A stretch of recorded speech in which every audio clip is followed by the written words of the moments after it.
What's going on, YouTube? Claic Yuzolt back again with another Final Fantasy Brave Exvius banner review, and today we have CG Bartz, which I'm excited to talk about because he's very unique in the way he works in a high damage dealing unit, and we have one of the best, if not the best, white mages in the game, Warrior of Light Lenna. Let's get into it.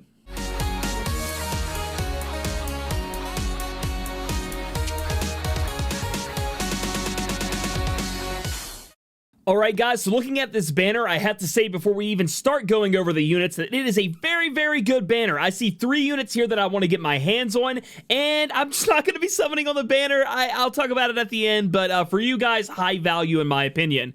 Testing, we're not going to go too much into detail. 3 to 5 star base unit doesn't have a great TMR in my opinion, and not really worth picking up, but I do want to look at Adderley. Now, Adderley is going to give you guys Air Tempest, which is going to be a wind sword that may be interesting you if you want to do wind damage. With a true dual wield or something like that. It isn't a double hand weapon, so two-handed weapon, so you're not gonna get that true double hand unit bonus weapon variant, so it's pretty much there for anybody out there who you may want to put it on somebody maybe to seal something, or you need to do wind damage, things like that. It's a good option there because it's a high attack sword.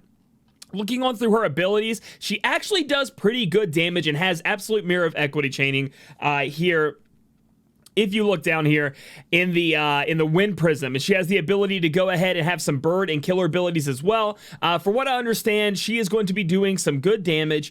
Let's look at her LB here. She's going to be able to do some good damage as a 4-star base unit, and the reason I bring that up is that we are going to need some good 4-star base damage dealing units when they bring out the 3 to 4-star base only dungeons. So it's somebody you may want to look forward to in Adderley, and maybe pick one up just to have in your box. All right, guys. So for our first 5-star base here, we have Warrior of Light Bartz, going to be a damage dealer. I love the way he looks, and I want to use him. A very unique skill set that takes a little bit to learn, much different than other units for the first little bit, but kind of a unique, cool skill set. Now, remember, guys, Warrior of Light's Bartz, CG Lightning, Elena, Zeno, Esther, Sid, Regina, they're all at the top. CG Lightning, I don't know if I said that. Our damage dealers are kind of becoming, you know, big cluster. You know, some of them are a little bit better than others in the physical damage dealing realm, but it's not that big of a deal. You can pick and choose who you want. I want to use Warrior of Light Bartz because I think he's cool. You use what you want to use and what maybe you already have. Moving on down, his TMR is Hermes Sandals. That is going to be the true dual wield version of Martial Gloves, which was for true double hand. It's going to give you 40 attack, LB up every turn, along with 50% to true dual wield. An amazing TMR. I have heard, and as it's been going in the King Mog shop, there should be 2 of these Moogles in there for this. So if you have a prism, you put it in, bada bing, bada boom, you get it without needing Bartz. But a very, very nice TMR to have in your kit for true dual wield users. And then we have his STMR Bartz Blade, 167 sword with wind on top of it. Bartz does do wind damage.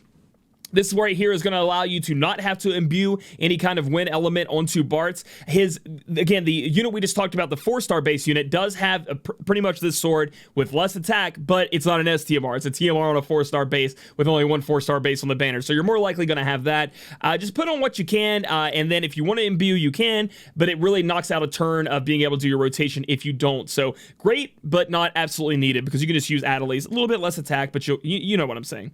Moving on down to Bartz's kit, he is very job oriented. We have Time Mage stuff, Geomancer, Blue Mage stuff. It's amazing. If we look here, we do have Entrust, and I know on a damage dealer Entrust, you're like, what? Listen, you're not going to be using Bartz's LB, believe it or not, in his rotation. So if it comes into dire need, if you really need that support unit, that tank to have their you know, LB, or maybe you're even running a Sid or something in your CG Bartz comp, you can go ahead and entrust to another user, which has come in handy quite a bit. He has Mystic Knight, Hurricane Tomahawk. This is the ability where he's going to be able to add and imbue wind element to his attacks. He has Blue Mage, White Wind, recover 3,000 for all allies, put up wind resist by 100%. We're not going to be using Gladiator, Blade Blitz, but that is AoE ability. If you need to cleave and kill everything off, you're going to be able to use that. He does have Cannoneer Silver Shot, which is going to be Finger Snap, essentially, and that comes in handy. I love when my units have that. Dancer's Sword Dance is going to be his big damage dealing ability we're going to be using a lot. That's going to be like his chaining move. It's absolute mirror of equity. A lot of units have that out there now, and it's going to be chain capping. Remember that he is a true dual wield user, so you don't have to W cast this or anything like that. He will do it twice in a turn no matter what. As long as you're true dual wielding with him. And it decreases wind resist by 120%. It's over 100. It's over 9,000. No, not that high, but still. Decrease wind resist 120% for 3 turns to one enemy. Absolutely fantastic, and you're going to be using this a lot, so that Imperil is always going to be applied.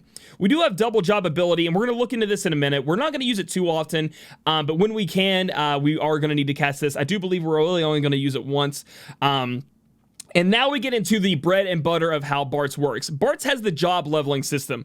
So at first he's level 1 job, and then we can use gain to job level 2, and he's going to power up for a turn. Attack, defense, magic, and spirit go up by 120% for 9,999 turns, and then he increases a bunch of modifiers as well. The one thing you can look at here is it can't be dispelled, but it does go away when he dies. So you will have to recast and go through this if he is to die. That's one of his downfalls, his big downfalls. You don't want him to die. You're going to have to go through the job training again.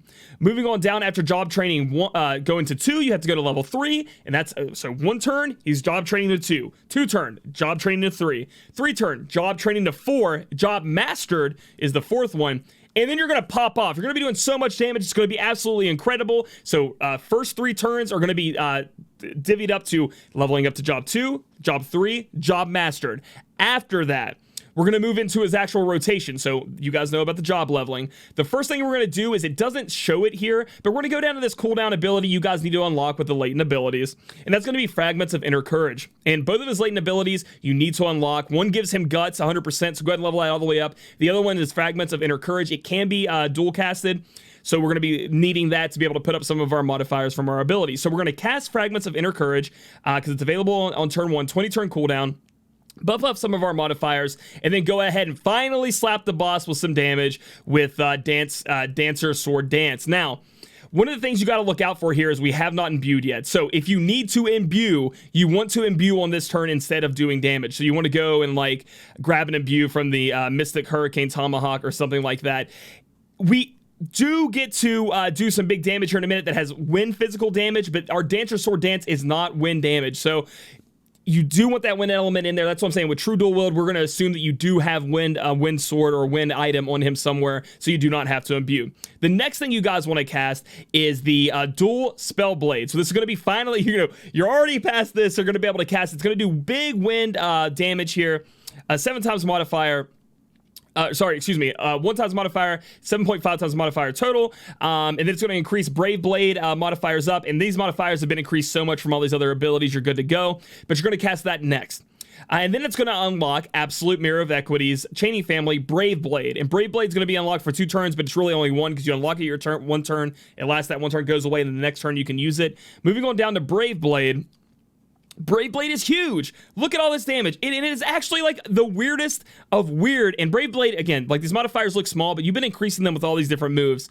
Brave Blade is like the next level of chain capping because he has a little bit in the beginning, and then it's kind of like a bunch of it in the middle, and then a big one at the end. Normally it was like a little bit, big one at the end. This kind of does a little bit more damage by separating the modifiers in between.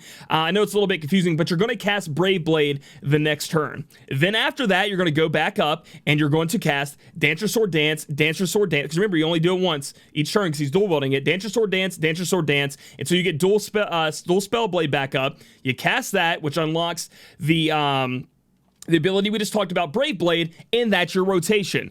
So it's not as complicated as it seems. So let's break it down one more time for everybody out there. He's going to job level up the first 3 turns till he gets job mastered. Then he is going to cast this cooldown ability you unlock with latent abilities to get more modifiers, and he has the time to either imbue if you need to, or do sword dance in order to get that win in peril, along with a little bit of damage.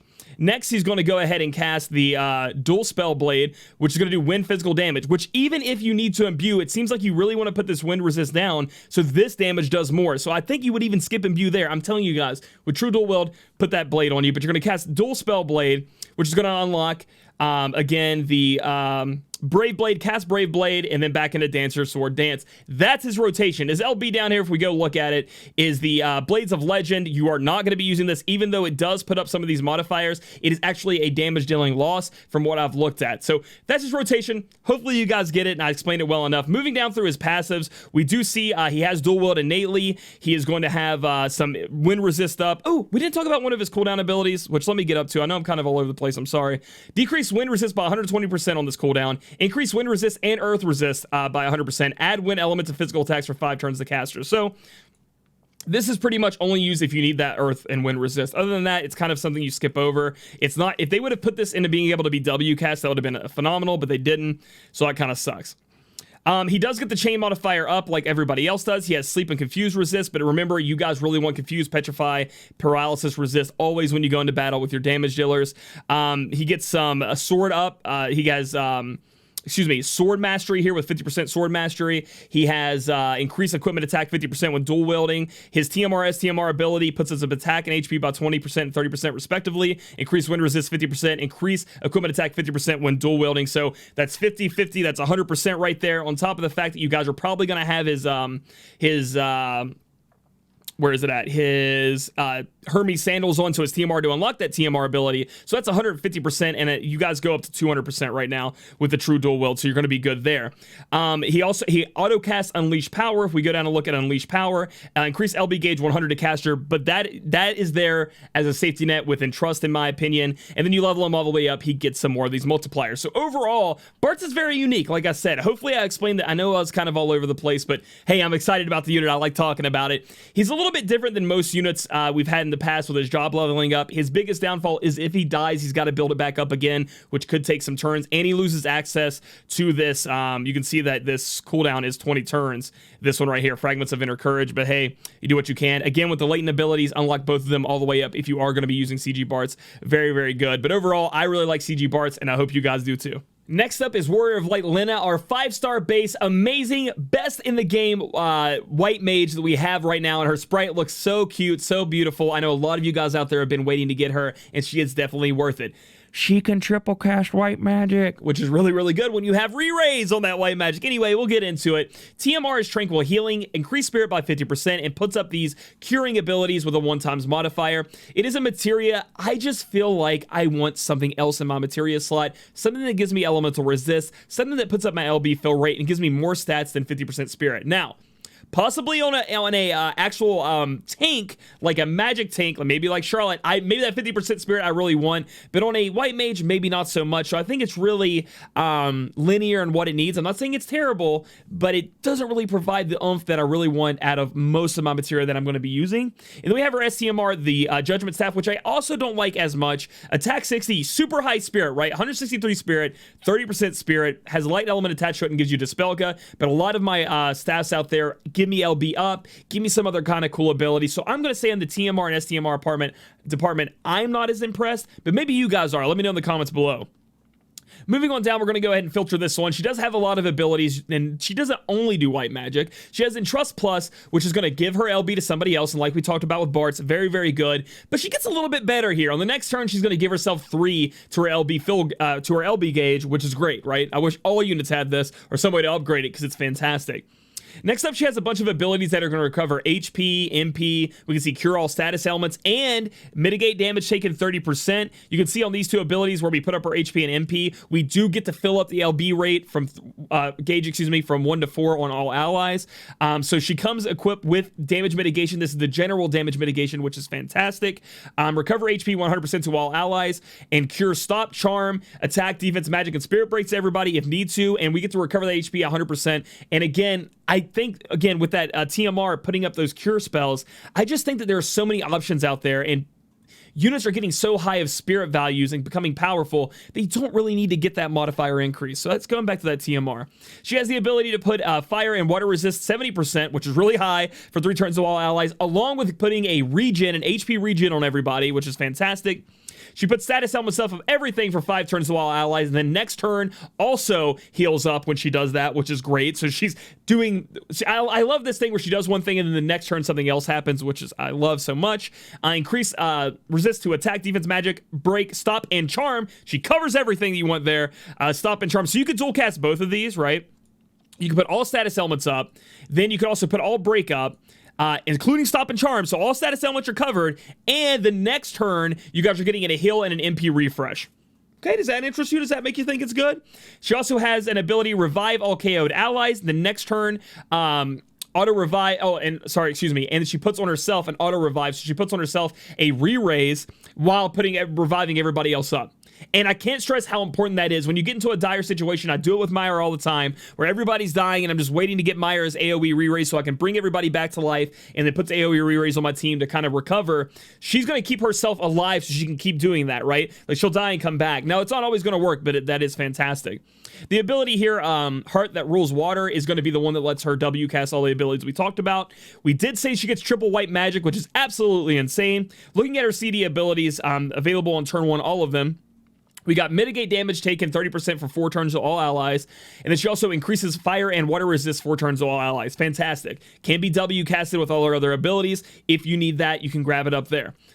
She has another one that says recover HP 100% to all allies, so everybody's coming back up to 100%. Increase magic 200% for 3 turns to all allies, so she has a big magic buff for maybe your damage dealing magic units. These next 2 cannot be W cast though. We have pure healing available in turn 1. Increase LB gauge 7 to 10 to all allies, so she's boosted everybody's LB gauge fill rate up.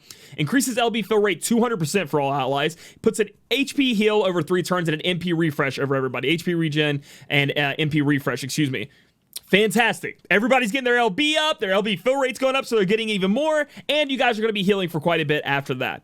And then if that's not enough LB gauge fill rate for you guys, or LB gauge up, she has one where she puts increased LB gauge 30 to all allies except for herself, but that is going to cost her own LB. So she has a lot of entrusting abilities here, so it's very interesting. You can use her in a lot of cool ways.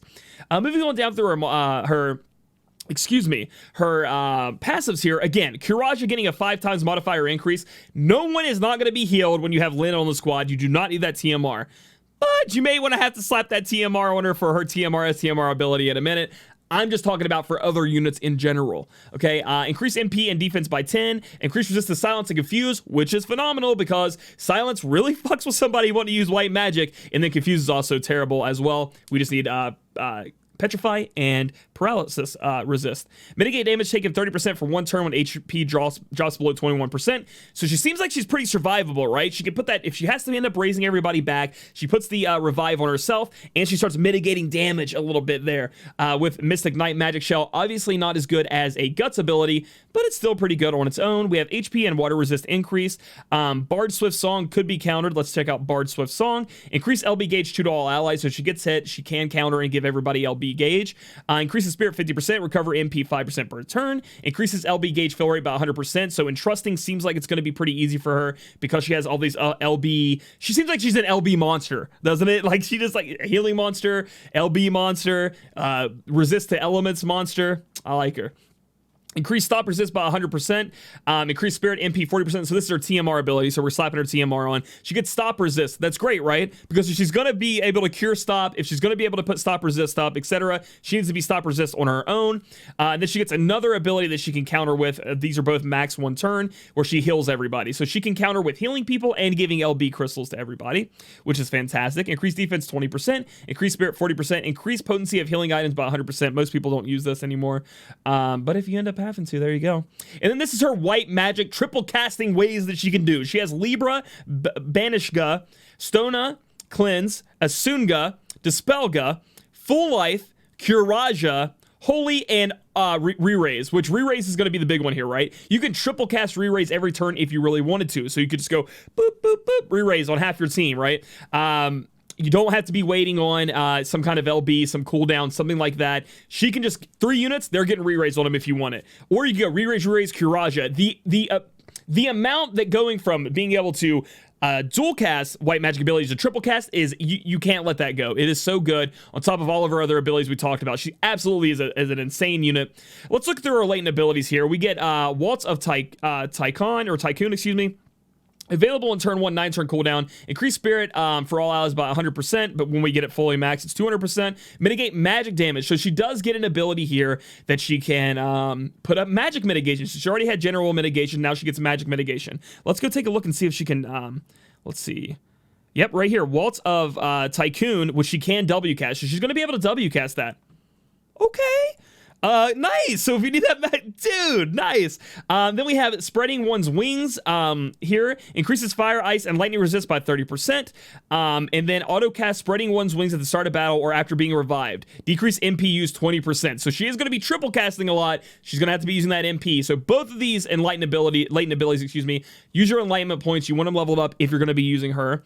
And then increases her spirit by 120%. Can't be dispelled at the start of battle, making her even more tanky, even more damage dealing. But it's really this right here. Like, I mean, fire, ice, and lightning resist on her innately, great. But I love this. We're going to need that, right? Because we're going to be spending so much of our MP. But she has an MP refresh. Looking at her LB, of course, you guys knew it was going to happen. Recover HP 75% to all allies, cure attack, and break for everybody. Auto revive 100% HP for 4 turns to all allies.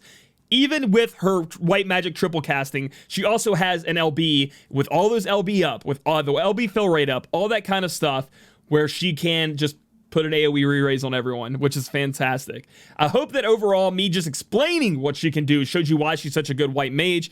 If you're still missing out on one, you don't have Folka, Myra, Aerith will eventually get there. CG Fiend is still pretty good too with all these enhancements. But if you're looking for that next upgrade, Warrior of Light Lenna is your choice to go for. So overall, guys, I hope I somehow explained. You get a top dealing, damage dealing unit with CG Bartz. Warrior of Light Lenna is the top white mage. So you're getting, and Adelie has a great TMR for Bartz on top of the fact that she is going to be useful in the future.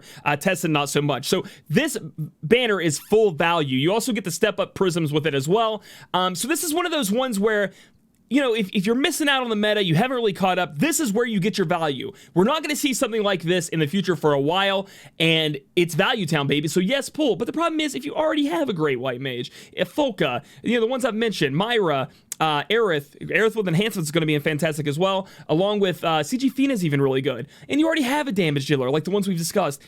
This is kind of a skip for you, right? Like, unless you really love Bartz and you really want to go for him like I do, which I'm going to be using EOCs if my tickets aren't lucky, you don't really have to go for this. I'm just showing you how insane the value is there for a banner like this. So if you guys like this video, give it a thumbs up. Comment down below if you're pulling on this banner. I know it's a really hard choice. Subscribe for future content. Catch me on Twitter. And check me out on twitch.tv/Claic Yuzolt. We're going to be pulling for these tonight with tickets. Please, please, please, please. I'd love to catch you guys on there. We're always having a great time in our community and laughing. And it's really entertaining. It'll be tonight at 8 p.m. EST. And we'll catch you guys in the next video.